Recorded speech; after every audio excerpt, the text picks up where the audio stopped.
So, I'll introduce myself before I start talking about what happened. I'm 17 years old. I celebrated my 17th birthday just a couple of months ago. I graduated from high school just a month ago and have been a straight A student all my life. I've been living with my 38-year-old mother for the last year and 10 months. She's a single mom and the head chef at one of the best Italian restaurants in our city. My parents got divorced when I was 10 years old. My parents co-parented me for several years, but then my dad was diagnosed with brain cancer. My dad ran the trucking business that his parents had started, but he'd let his brother take over once he fell sick. Earlier, I used to alternate between living with my mom and dad every week, but after my dad's diagnosis, I had to move in with my mom full time. I visited my dad often, but I still did miss living with him because I'd say I've always been a lot closer to my dad as compared to my mother.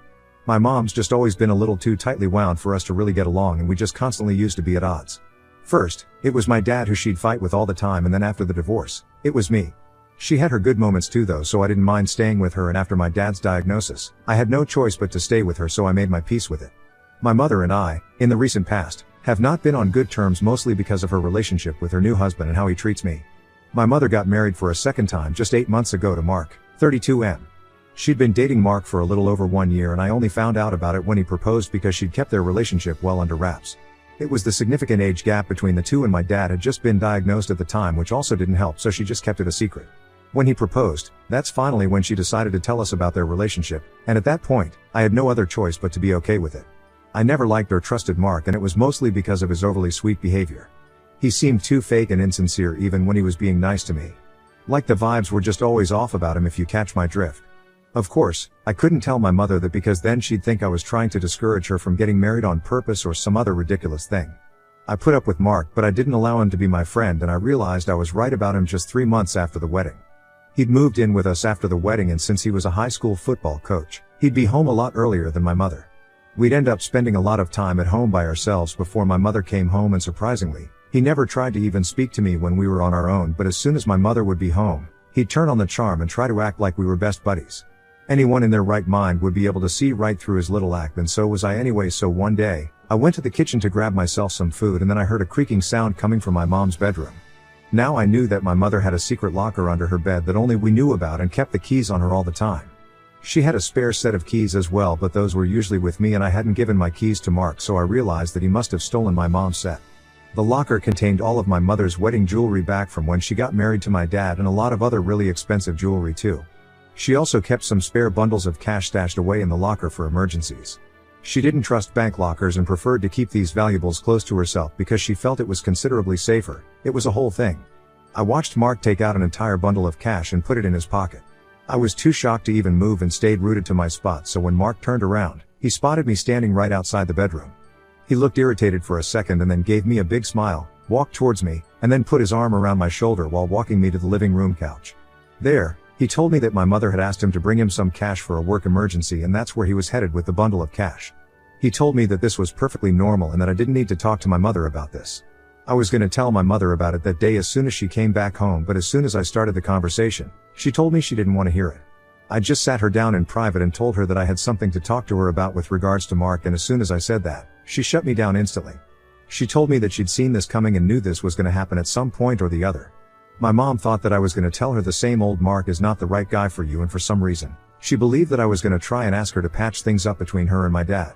I don't know why she assumed that because I'd never made it seem like I thought she and my dad were good together or whatever. I was very relieved when they separated because it was better that they get divorced than force each other to remain married and traumatize me with their daily fights and arguments. I tried to tell her, but she just wouldn't hear it and yelled at me and said that if I even said a word against Mark then she'd ground me. That pissed me off, so I decided that she could suffer for all I care, since she was clearly too taken by Mark's surface level attractiveness to notice what a loser he was. If she wanted to believe a lie and stay delusional, then I wasn't gonna stop her, especially after she'd insulted me like that. I didn't bring up the incident with Mark after that and waited for my mother to catch on herself, which she unfortunately never did. Months passed like this and I grew more and more distant from my mother because she was obsessed with her husband, and it was just gross, simply because it was Mark of all people. Then about a week ago, my mother decided to sit me down and talk to me about something very important. It was the weekend and Mark was out with his friends, so it was just my mother and I. My first thought was that there was bad news about my dad, but she told me that wasn't it and started to beat around the bush about irrelevant things. I didn't know what she was trying to get at, and so after some time I got fed up with her and told her to cut to the chase already. She blurted out that she actually wanted me to leave the house now because Mark had told her that he didn't feel comfortable around me and said that I made him feel unsafe and unwanted. Now I knew that my mother was smitten with Mark, but even I couldn't have seen this coming because kicking your own daughter out due to your husband's insecurity over practically nothing made no sense to me. I knew that Mark was afraid of me telling my mother about the locker incident and also just generally scared that someday I'd force my mother to take her rose-colored glasses off and see him for what he truly was. But he didn't have any reason to worry because, after the way my mother had spoken to me when I tried to tell her the truth, she had made sure that I didn't say anything to her at all beyond that point. In any case, I was so bloody done with my mom that I didn't even bother to argue with her and just said okay, then got up and started packing.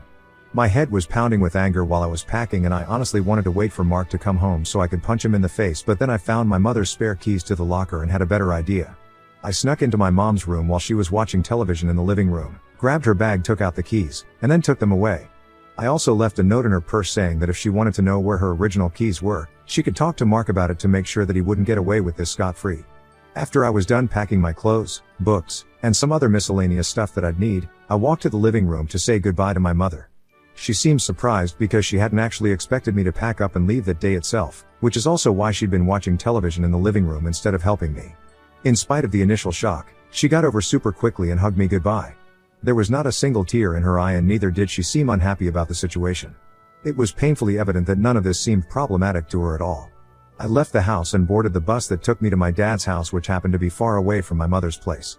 It was about 2,000 miles away, in the suburbs, which is part of the reason why I used to live with my mom. My dad was still undergoing treatment and had to be in and out of the hospital frequently. He lived with his brother who took care of him, and whenever I'd visit him, which was almost every week, I'd try to keep the conversation light and positive so he wouldn't worry too much about me. I missed him, but I also cared about him and his wealth way too much, so I had never shared anything about Mark or my mother with him. Whenever he'd ask me how I was doing at home and how my mother and her new husband were treating me, I'd lie to him and tell him that it was all good. But now I couldn't do that anymore and had to tell him the truth about everything, which I did without any qualms because it was important for him to know this. I told him every single thing that had happened, and when I got to talking about the events of that particular day, my dad got so mad that his ears literally went red, which was the first time I'd ever seen it happening. I was a little worried that he'd fly off the handle and that wouldn't be good for his health, but he managed to contain himself. Just to pacify him, I also told him how I'd taken the keys and the note that I'd left, which would ensure that my mother found out about Mark's thieving. That seemed to make him feel slightly better, and he told me that I was clever for doing that. My dad and my uncle then told me not to worry about anything and said that they were perfectly fine with taking care of me. The one and only reason they'd even agreed to let me move in with my mom full-time was because they thought it would be easier and more convenient for me, but if this was the case, then they'd happily take me back. I was also much happier with my dad and my uncle, so I didn't really mind that my mother had sent me away. On the first day, I didn't hear back from my mother at all, and neither did my father, but the very next day, my mother sent me a video of Mark sobbing and apologizing to me for whatever had happened. He was begging me to come back because he'd realized that he'd screwed up by stealing from the woman who'd put her heart and soul into the relationship. My mother texted me saying that this video was supposed to be proof that Mark did feel guilty about whatever he had done and for forcing her to kick him out. My plan had worked, and when she'd noticed the missing keys and the note, she'd confronted Mark about it, and he'd been left with no choice but to come out with the truth. It was satisfying to see him crying, but when my mother sent me another text saying that she'd only forgive him if I came back, it stopped being fun and just got exasperating.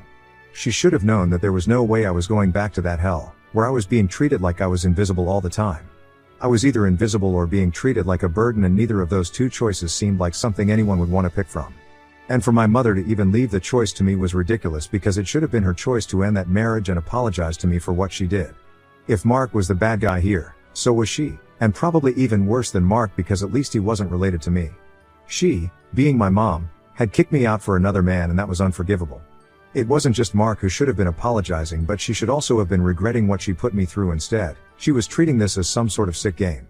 I didn't understand why she'd left the fate of her marriage up to me to be decided, but since she had left it up to me, I chose to say that I wasn't going to come back and she had to leave Mark.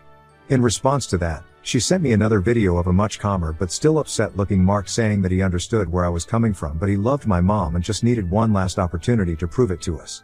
He sounded like he was on the verge of tears and was going to start begging me on his knees any moment now, and that made me feel bad, but I still wasn't convinced, so I said that my decision was final. To that, my mother finally replied saying that I was being way too harsh on both of them. Here were two grown adults trying to get me to forgive them and even putting their happiness and marriage at stake for my sake, but I didn't care about any of that and only wanted to push them even further away. I didn't know what to say to her, so I just ignored her text and didn't reply. It's been 6 days since then, and every day, she's been texting me and trying to get me back, and every single day, there's a video message from her and Mark where they apologize to me for treating me badly. She's told me repeatedly in the videos that unless I agree to come back, She'll file for divorce to prove to me that she's serious. Yesterday, she even told me that she'd been speaking to a lawyer and sent me texts to prove that it was true. Mark also looked upset in the video message they sent and begged me to forgive him because he couldn't afford to lose a woman like my mother. I know that I'm destroying their marriage, but to be honest, I feel like whatever my mother is doing is really sick and I can't bring myself to dignify it with a response of any kind. Not only is she torturing her own husband, but she's also putting me through something very unnecessary because I don't think I'm the one who needs to make a call about what to do in a situation like this. She shouldn't be putting the responsibility of deciding with regards to her marriage on my shoulders in the first place, because that makes me look like the reason their marriage had to end was because her daughter wasn't happy about her marriage. So far, I think everyone knows that that's not the case, and I'd hate to feel guilty like that, but she's just putting me on the spot, so it's not like I have a way out of this anyway.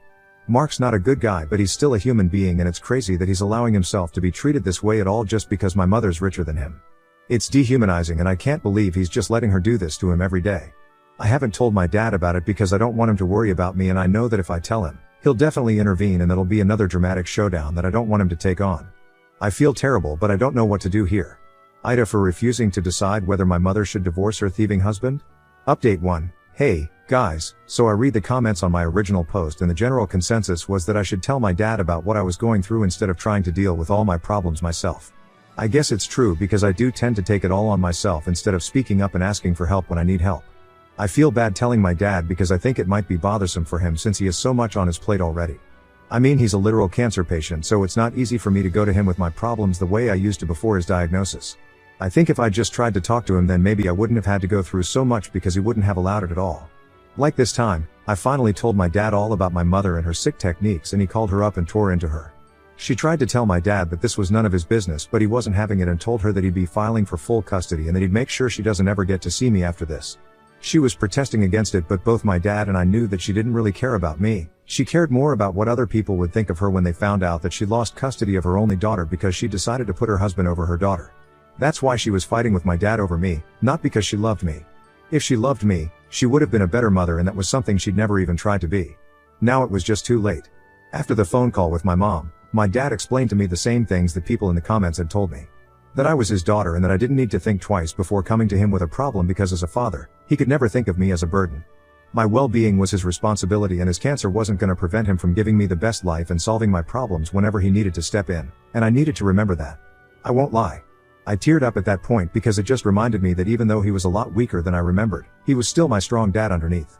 I ended up breaking down because, after a long time, I finally felt like I was safe and loved again. Thanks to my mother and Mark, I'd completely forgotten how that feeling was. But my dad reminded me again that no sickness in the world was going to stop him from protecting me, and I'll always be grateful for that. Gosh, it sounds so sappy, but I'm really happy that it's true for me. Update 2. My dad has filed for full custody of me and my mom isn't going to get any visitation rights either. It doesn't really matter since I'm just 1 year away from being a legal adult anyway, but my dad said that he just doesn't trust my mother anymore because her head has obviously been turned by Mark's presence in her life. Recently, she texted me to tell me that I disappointed her by dragging my dad into this even though I knew he was sick, and called me a selfish and manipulative brat. She also added that she was really happy now that she hadn't actually divorced Mark over what I said. I was accused of trying to drive a wedge between them because that's the kind of petty person I was, but I'd failed and she and Mark were now stronger than ever. She would gladly give up custody of me because I don't deserve to be her daughter anyway. There were a couple of other really mean things she said, but I don't care. She can say whatever she wants to, but it won't change the fact that she's the one who failed as a mother, and the reason she's getting so defensive now is because she knows it. My maternal grandparents have threatened to cut her off, but she doesn't even care about that. She's that crazy about Mark. I mean, I don't even know what to say about this woman. I've had my differences with my mother growing up, but this is just insane. She's beyond help if you ask me. At least my grandparents have tried to knock some sense into their daughter, but even that's not working, and if her own parents can't bring her back to her senses, then we're definitely not going to be able to accomplish that. My dad's been kind enough to allow her parents to still see me because they've never done anything wrong. I just wish she'd been able to take a leaf out of their book and learn how to have a good relationship with your ex even after divorce, because even my grandparents are divorced, and despite that, they've done their best to raise my mom to be a strong, successful woman. Now she's almost in her 40s, so they can't be held responsible for whatever she's up to now. Unfortunately, my mother failed on all fronts, as a wife, as a mother, and even as a daughter. Update 3. Hey, everyone. It was a really bittersweet day today. My mother finally terminated her parents' rights over me, and I'm legally free from her now. I decided to accompany my father for the signing and saw her again today, probably for the last time in a while. She didn't acknowledge my existence at all and didn't even look at me. I didn't know how to feel, very honestly, and I still don't. Like, I'm sad, but I'm also relieved, I guess. I don't know, I just have mixed feelings about all of this. Mark wasn't there, which was no big surprise because the thief probably didn't have the spine to face me after whatever happened. It was only my mother's actions that really hurt me anyway. He can go to hell because he's very irrelevant in my life. My dad and uncle took me out for dinner to make me feel better today, and that did cheer me up a little. 2 days ago, we also learned that my dad is getting better, and slowly but surely, there's definitely a real chance of him beating cancer. So if everyone could just pray for that, that'd be great. I love my dad, and at this point, he's my only parent, so I can't lose him. I just can't. My uncle's great, but he's not my dad, and nobody will ever be like him ever. I don't know how much time I have with him, but I just hope that whatever time we have together is only good times and nothing else. Nevertheless, I hope you guys keep us in your prayers. And thank you to all of you who responded.